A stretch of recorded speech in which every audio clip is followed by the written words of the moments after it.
चुनौतियों में छुपा होता है बड़ा अवसर।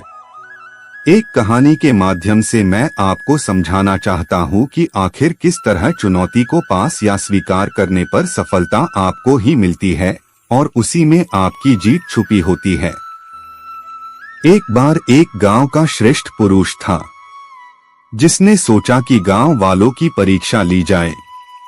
उस पुरुष को आजकल के नौजवानों की चिंता सताए रहती थी, क्योंकि आज के युवा कोई भी चुनौती स्वीकार किए बिना आसानी से सब कुछ हासिल करना चाहते हैं। उस श्रेष्ठ पुरुष ने एक बार गांव के बाहर रास्ते पर एक बड़ा सा पत्थर रख देता है। अब सभी गांव के लोग उसको हटाए बिना ही रास्ता तय कर रहे थे। जो भी उस रास्ते से गुजरता वह रास्ता बदलकर या फिर उस पर चढ़कर ही रास्ता पार करता।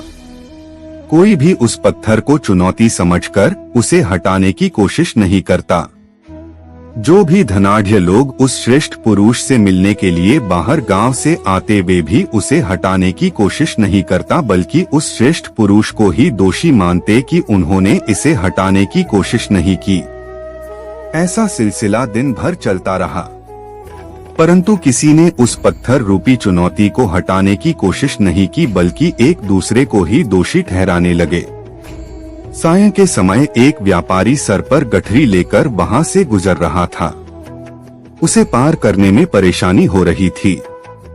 उसने उस पत्थर को हटाने की बहुत कोशिश की। आखिरकार वह उसे हटाने में सफल होता है, लेकिन वह देखता है कि पत्थर के नीचे एक पोटली है। उसे खोल कर देखता है तो उसमें बहुत सारे सोने के सिक्के हैं और एक पत्र भी लिखा हुआ है कि पोटली पाने वाले को मेरा सलाम।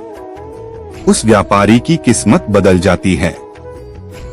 अर्थात कहने का तात्पर्य यही है कि जो चुनौती से जूझकर सामना करता है, उसे हमेशा कुछ न कुछ जरूर प्राप्त होता है, और जो उससे भागने या बचने की कोशिश करता है, वह जीवन में कुछ भी हासिल नहीं कर पाता।